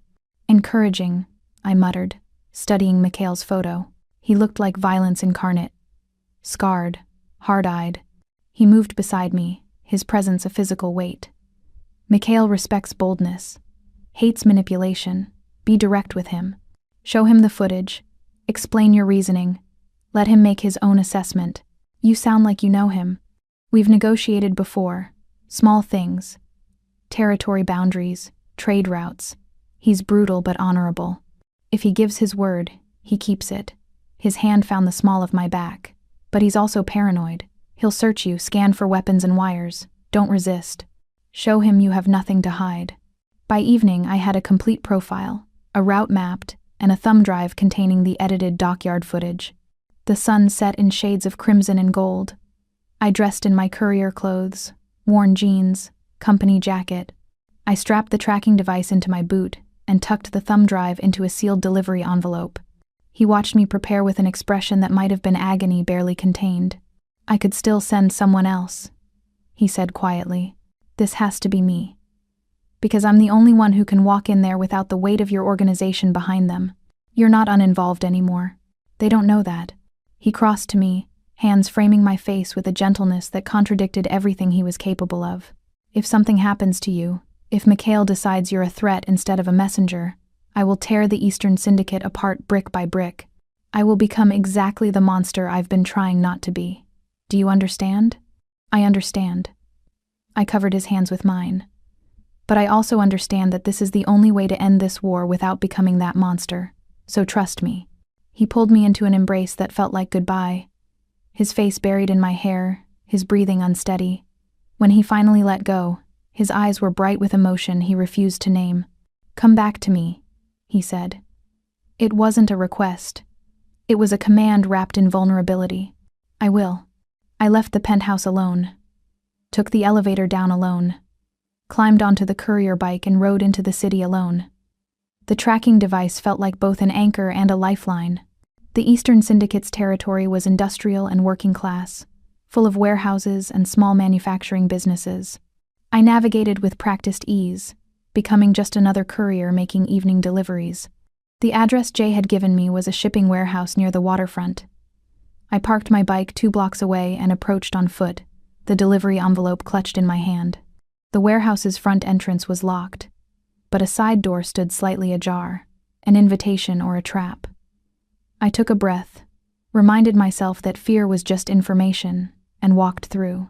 The interior was cavernous and dim, lit by scattered work lights. My boots echoed on concrete. I could feel eyes watching from the darkness. I have a delivery, I called out, my voice steady. For Mikhail, from someone interested in ending a war. Movement in the shadows. Then a figure emerged, and I recognized Mikhail from the photos. He was bigger in person, his scarred face expressionless. "Who sent you?" His accent was thick, Russian vowels twisting English words. "Someone who wants you to see evidence before more blood gets spilled." I held up the envelope. "I'm just a courier. I don't take sides in wars that aren't mine. But the person who sent this thinks you deserve to know the truth about what happened on that bridge 2 weeks ago." Mikhail gestured, and 2 men materialized. They searched me with professional thoroughness, checking my clothes, my boots, scanning for electronics beyond the tracking device they found and removed. They took my phone, my keys, left me standing with nothing but the envelope. Mikhail approached, took the envelope, examined the seal. "Why should I trust this?" "Because the person who sent it has nothing to gain from lying to you. Because the real enemy isn't each other. It's the people who tried to frame you." I met his eyes. "Open it or don't. But if you watch what's on that drive and still think your war is with the man who sent me, then you're not as smart as he said you were." Something flickered in Mikhail's expression. Amusement or respect.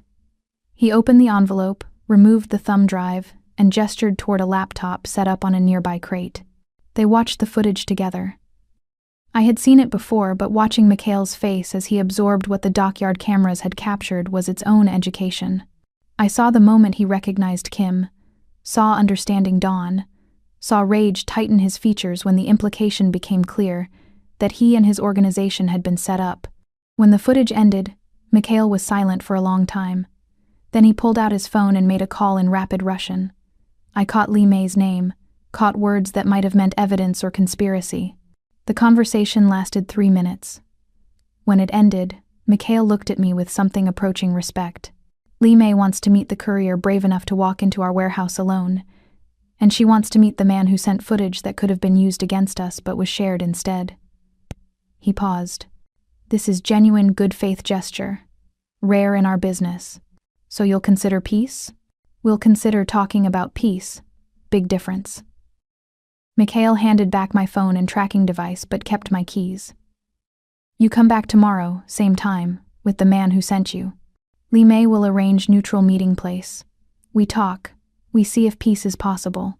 And if it's a trap, then we're all idiots who deserve what happens." Mikhail's scarred face might have held a smile. "But I don't think it's trap. I think you're exactly what you appear to be. Courier who saw something she shouldn't and decided to do something stupidly brave. That kind of courage is usually genuine, too dumb to be fake." I wasn't sure if that was an insult or a compliment. I accepted my phone and tracking device, noted the absence of my keys, and turned to leave. Mikhail's voice stopped me at the door. "Tell your boss he's either brilliant or suicidal. Maybe both. Tell him Li Mei respects the gesture, but respect doesn't guarantee survival. And tell him..." He paused. "Tell him his father would be proud. Old man always wanted peace, just never lived long enough to achieve it." The words hit me like an unexpected gift. I nodded once and walked out into the night. 20 minutes later, one of the black SUVs pulled up beside me. The door opened, and he emerged like he couldn't wait for the vehicle to stop. He crossed the distance in 4 strides and pulled me into an embrace that stole my breath.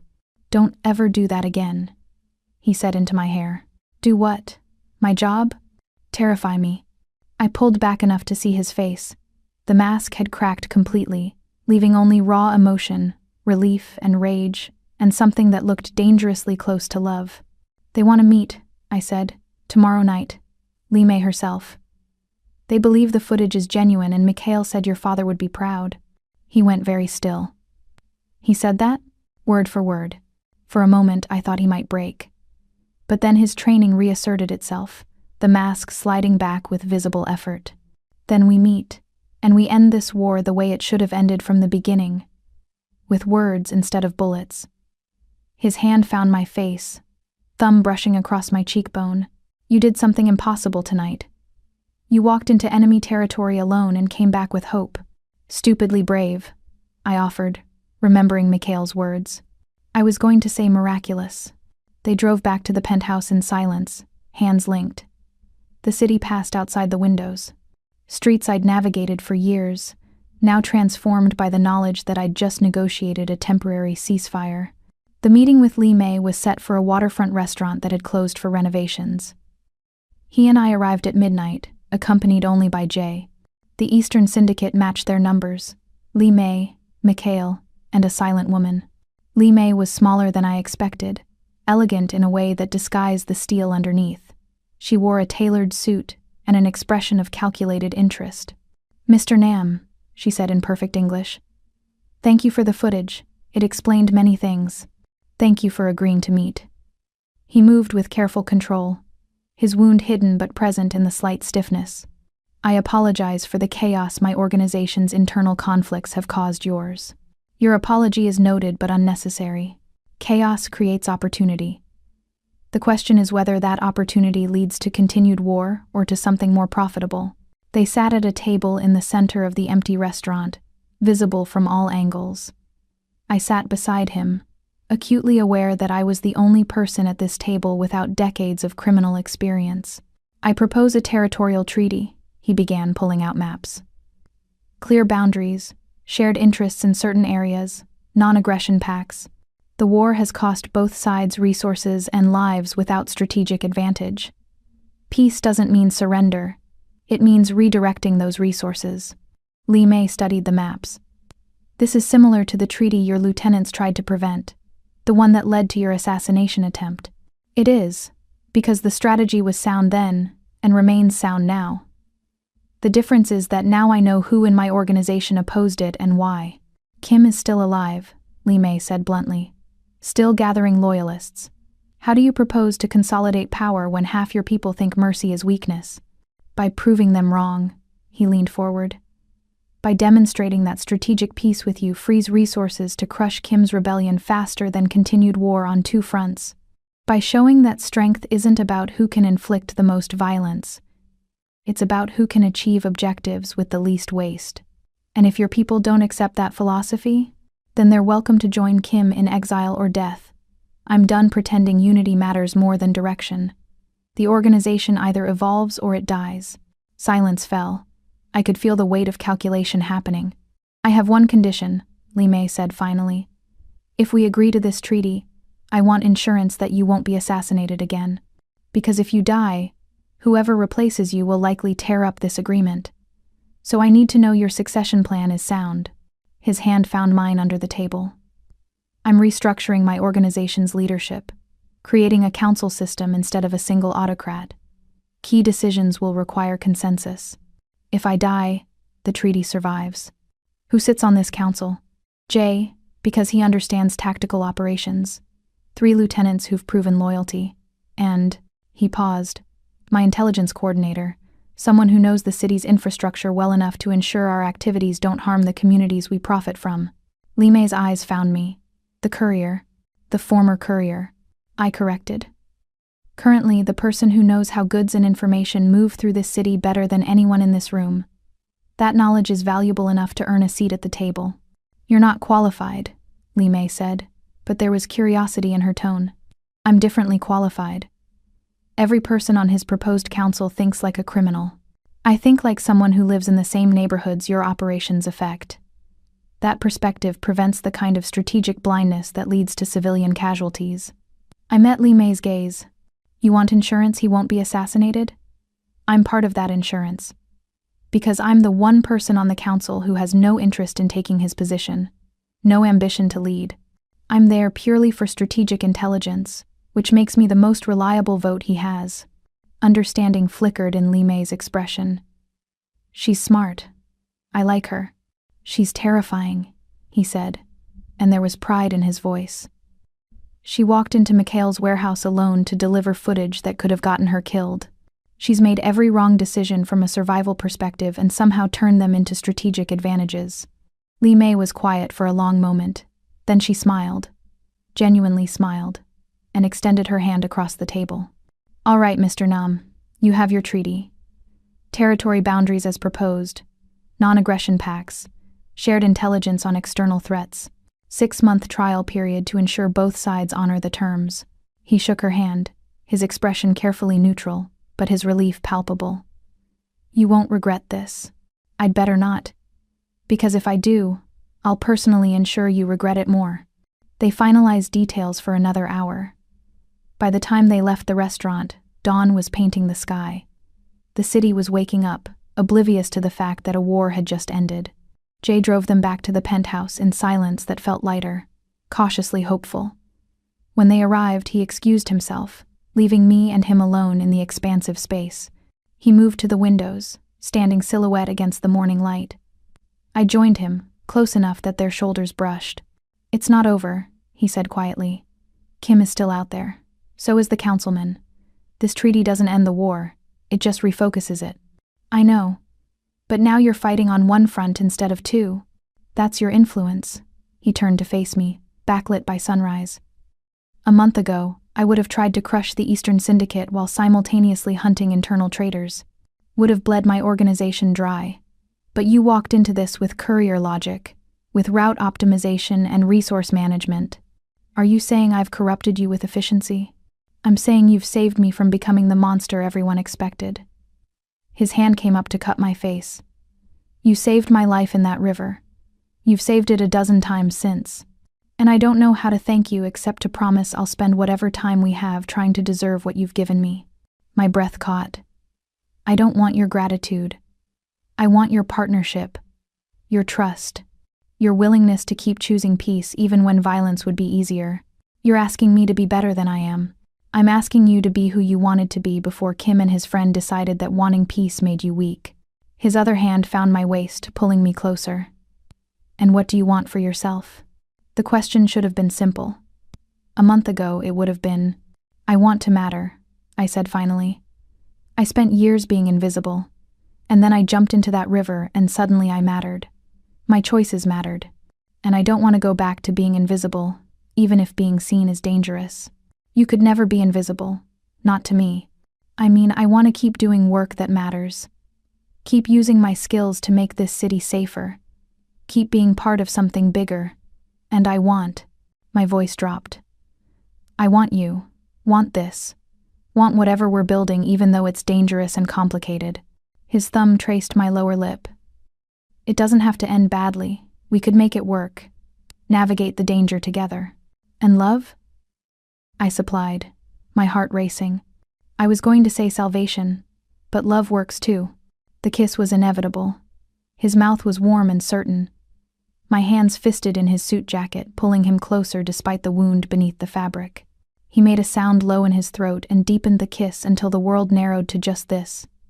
His mouth on mine, his hands mapping the curve of my spine, the morning light painting them in gold. When they finally broke apart, both breathing hard, he pressed his forehead against mine. "I should let you rest. You need sleep and safety." "What I need," I said, my voice rough, "is to stop pretending this is just partnership. What I need is honesty about what we're doing here." "What are we doing here?" "Falling. Fighting it. Falling anyway." I pulled back enough to see his full face, to trace the healing scar at his temple. "I don't know if this is real or if it's just trauma bonding, but I know I can't keep pretending I don't feel it." He caught my hand, pressed a kiss to my palm. "It's real. It's been real since you cut through those zip ties and dragged me from that sinking car. You chose me before you knew anything about me except that I was drowning, and I've been choosing you back every moment since. Even when it's dangerous? Especially then." His hands framed my face. "Stay with me. Not as my intelligence coordinator, though you're that. Stay as the woman I can't stop falling for. The one who makes me want to be better. The one who looks at me like I'm salvation instead of sin." I thought about the river. About jumping in without hesitation. About every choice since that had led to this moment. "Yes," I said. "I want that. Want you. Want this impossible, dangerous, completely insane future we're building. I choose it. I choose you. Deliberately and completely." The kiss that followed was different from all the others. Not desperate with crisis or gentle with restraint, but certain with decision. His hands mapped my body with deliberate attention. My fingers found the buttons of his shirt, and this time he didn't stop me. Clothes fell away in stages. His suit jacket dropped. My dress unzipped and pooled at my feet. Each revelation was answered with touch. His fingers tracing the scar on my forearm, my palm pressed over the bandages covering his bullet graze, both of them cataloging the evidence of what they'd survived to reach this moment. When they finally came together in the vast bed with its view of the city, It was with the slow deliberation of people who'd waited long enough. He held me like I was simultaneously precious and dangerous, his touch reverent but possessive. I met him with equal intensity, claiming as much as being claimed. They moved together in the soft morning light, their bodies finding rhythm that felt both new and inevitable. Every touch was a conversation, every kiss a promise, every gasp a confirmation that this was real. Not crisis bonding or adrenaline, but genuine connection forged through shared danger. Afterward, they lay tangled in sheets, my head on his chest, his fingers trailing patterns on my spine. The city glittered beyond the windows, oblivious to the fact that two people had just chosen each other in the face of every logical reason not to. "I love you," he said into the quiet. "I don't know if I'm supposed to say it this soon, but I love you. Have since you refused to run. Maybe before that. Maybe since you cut through zip ties with a tire iron. You saved my life and then you stayed, and I've been falling ever since." I pressed a kiss over his heart. "I love you too. Against all logic and self-preservation. I love you." They fell asleep like that, wrapped in each other, the city breathing below them and war waiting in the morning, but for now, for this one perfect moment, they had peace. 3 months later, the coffee shop on 5th and Morrison had become my unofficial office. I sat at a corner table with my laptop and encrypted phone, coordinating intelligence operations that ranged from territory monitoring to supply chain logistics. The courier company I used to work for had no idea. Their former employee now ran an information network that made their delivery system look amateur. Mr. Kim, Park Jin-woo, had disappeared after that night. Either dead by Kim's hand for failure, or in hiding. I missed our conversations even though I now knew they'd all been reconnaissance.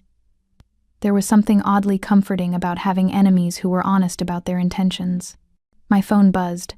Maya's name appeared on the screen, and I answered with a smile. "Hey, little sister. How's the semester going?" "Good. I aced my calculus midterm. And I met someone. His name's James. He's really sweet." Maya's voice was bright with uncomplicated happiness. "How are you? Still doing the delivery coordinator thing?" "Something like that." I had explained my new career as logistics coordinator for a private security firm. Not entirely a lie, just strategic truth presentation. "I'm good. Really good, actually. You sound different." "Happy. Is there someone?" "There is." I glanced at the SUV parked outside the coffee shop, at his silhouette visible through the window. He was on a call, probably coordinating the next move in the ongoing war with Kim's faction. 3 months of strategic strikes and careful positioning, slowly but steadily winning ground. His name is Hanul. He's complicated and intense and absolutely not someone you'd expect me to end up with. But he's good for me. Makes me better. I want to meet him. Soon, I promised. After some work, things settled down. Like civil war. Like the conspiracy trials that were slowly dismantling the councilman's network. Like the peace treaty implementation that required constant monitoring. They talked for a few more minutes before Maya had to get to class. I ended the call and gathered my laptop, preparing to join him for their next appointment, a territory negotiation with a local business association that needed to understand how the new criminal landscape affected their operations. He met me at the SUV door, his hand finding mine automatically. 3 months together and the touch still felt electric, still carried the weight of everything they'd survived to reach this point. "Ready?" he asked. "Always."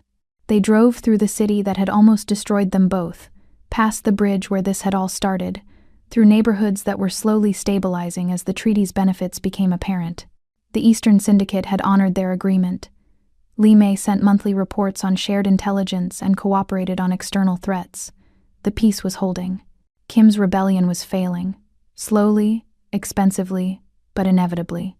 His ideology couldn't compete with results, and Hanul's strategic approach was generating profits that made violence look inefficient by comparison.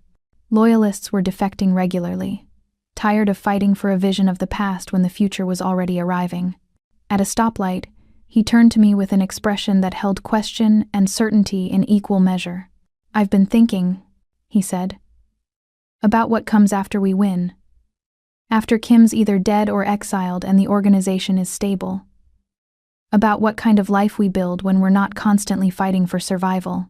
And I want something normal, or as normal as we can manage. Actual dates that don't involve treaty negotiations. Dinners where we talk about something other than territory disputes. Maybe even. He paused, choosing words carefully. Maybe even thinking about futures that include things like permanence. Commitment beyond strategic partnership. My breath caught. Are you proposing? Not yet. But I'm proposing the idea of eventually proposing. Testing the waters. Seeing if you've thought about the same things. I have, I admitted. Thought about what it means to build a life with someone whose life includes organized crime and territorial control. Wondered if we could have normal things. Marriage. Maybe kids someday. A relationship that exists outside the war we're fighting. And I stopped, turned to face him fully. I think we can, because we've already built something impossible. Everything else is just details. The light turned green. His smile was bright and unexpected and completely genuine. Details. I like that. They drove on toward their meeting, toward the future they were building one strategic decision at a time. Behind them, the city stretched into distance, the same streets I had navigated on my delivery bike, now transformed into territory I helped protect and manage. Ahead lay negotiations and conflicts and the endless work of maintaining peace while fighting war. But between them, in the space of clasped hands and shared glances, lived something neither violence nor strategy could touch. Something that had started in river water and zip ties and grown into partnership that transcended every boundary they'd crossed to reach it. I looked at the man beside me. Crime boss, strategist, the person I'd pulled from drowning and somehow fallen into orbit around. He met my eyes, and in his gaze I saw a reflection of my own transformation. The courier who'd kept her head down was gone, replaced by someone who walked into warehouses alone and negotiated with enemies and chose danger over invisibility. No regrets? He asked quietly. Not one, I said and meant it. The SUV turned onto the main avenue, merging into traffic. Just another vehicle in the city's endless flow. Just two people building something impossible in the spaces between legal and criminal, between safety and danger, between the life I used to have and the one I'd chosen instead. I'd jumped into that river without hesitation, had cut through zip ties and dragged a drowning man to shore and changed both their lives irreversibly, and given the choice to do it all again, knowing everything that followed, every danger and betrayal and moment of terror, I'd still jump. Because some people were worth drowning for. Some futures were worth fighting for. Some loves were worth every risk and sacrifice and impossible choice that brought them into being. And this, the man beside me, the city around them, the dangerous, complicated, absolutely insane life they were building together. This was worth everything I'd given up to reach it. I love you, I said. Not for the first time, but with the same certainty as always. His hand tightened on mine. I love you too, my courier, my partner, my salvation, he said, and smiled. Always. The city swallowed them back into its rhythm. Above, the sky was clearing after days of rain, revealing blue that promised better weather ahead. Around them, life continued. Civilians going about their days, unaware of the criminal underworld that operated in shadows and secured their ignorant peace. And in the SUV, two people who'd saved each other in every way possible drove toward whatever came next, together, deliberately, completely certain that whatever battles waited, whatever dangers emerged, whatever impossible choices the future demanded, they'd face it all the way they'd faced everything else, by jumping in without hesitation, by choosing each other over safety, by building something beautiful and terrible and utterly unbreakable in the spaces between violence and mercy. The war with Kim would end eventually. The organization would stabilize. The city would continue its endless transformation. But what we had built, forged in river water and sealed with trust earned through survival, that would endure, because I'd pulled him from drowning once, and he'd spent every moment since pulling me from the invisible, unremarkable life I'd settled for. We'd saved each other, and we'd keep saving each other, every day, in every way that mattered. That was the promise. That was the future. That was what love looked like when it was born from violence and chose to become something better. The SUV disappeared into traffic. The city breathed on. And somewhere in its depths, a former delivery girl and a crime boss wrote the next chapter of an impossible story that had started with one choice: to jump, to save, to stay, and would continue as long as they kept choosing each other. Deliberately, fearlessly, completely.